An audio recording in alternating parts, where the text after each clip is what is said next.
welcome to my channel. In case you're new here, my name is Lorena and I love to share my recipes with you. And if you've been here before, then hello again. Today we're making a vegetable galette. A galette is like a pie, only so much easier to make. I did a quiche dough for this one, which is really easy to make and so versatile. I used lemon zest and poppy seeds to give it a special flavor, but if you want to use chopped up nuts or maybe some herbs, then by all means go for it. You don't even have to use the same vegetables that I used. As always, if you want to see the full recipe, then all you need to do is click on the link in the description below and that will take you to the blog where you will find lots more recipes. I'm now going over to make this vegetable galette, so if you want to see how it's done, keep on watching this video.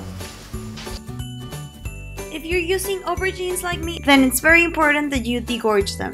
This means that we add a teaspoon of salt and let it rest for about 10 minutes. Then rinse it very well to remove all the salt. This takes away the bitterness from the aubergines.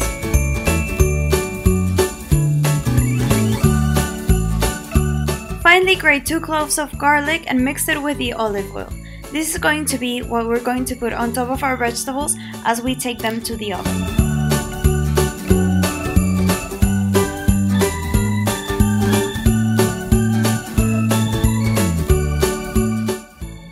Line a tray with baking paper and start to arrange all of our vegetables. Here I had already rinsed the aubergines.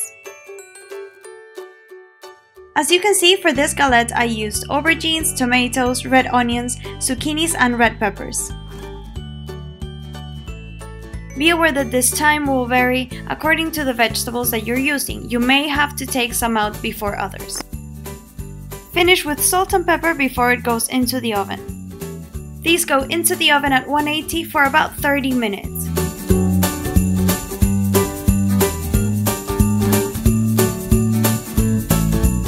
When they come out of the oven, let them cool to room temperature before assembling your galette. Now let's move on to the dough. Chop up your cold butter straight from the fridge and mix it with the flour and salt. Now we're going to pinch the butter along with the flour to coat the molecules of flour with the fat from the butter. This makes it really nice and flaky. If you have a food processor, then use it for this step. Once you don't feel any big lumps of butter, then it's time to move over to rubbing it between your hands. The end result should look like moist sand.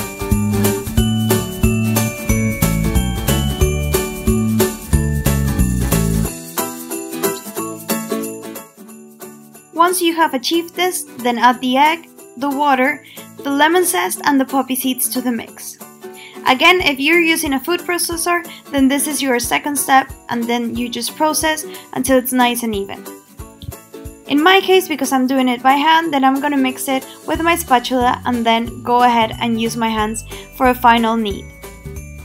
It's a nice idea to roast the vegetables and make the dough for the galette the day before you want to eat it. And therefore the next day all you have to do is roll out the dough, assemble the galette and pop it in the oven.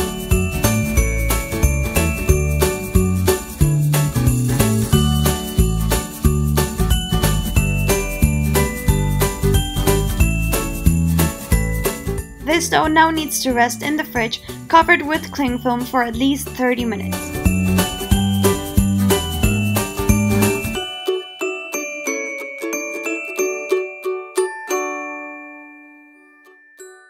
Now it's time to roll our dough. You want to roll it to about 2 millimeters thick. If it's thicker than that, then it's way too much dough for the amount of vegetables, and if it's thinner than that, then it's probably going to break apart when you try to take it out of the baking tray.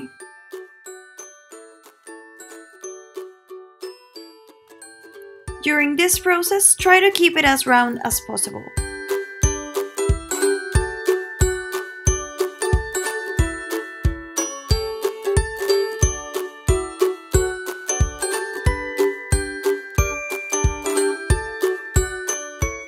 If you want it to look really rustic, you can assemble it as it is, but I actually used a plate to mark a circle, so I know that my edges are perfect. The extra dough from the edges can be used to make crackers for cheese.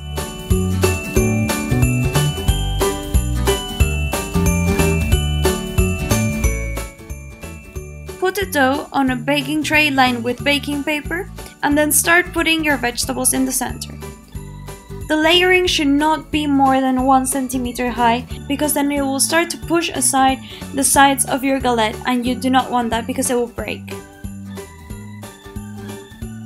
The reason why I roast the vegetables before putting it inside the galette is because the vegetables usually have a lot of water content, and so if it goes straight into the oven, it will start to let loose of all that water and make your dough wet, when we actually want it to be really nice and crunchy.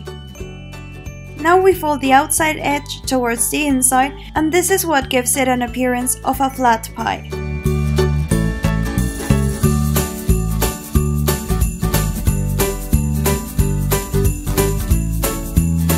Finally, and because I can't help myself, I grated some Parmesan cheese and put it on top.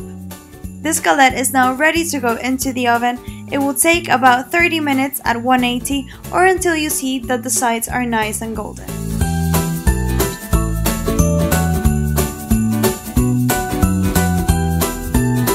You can eat this warm or at room temperature, so it's perfect for a picnic.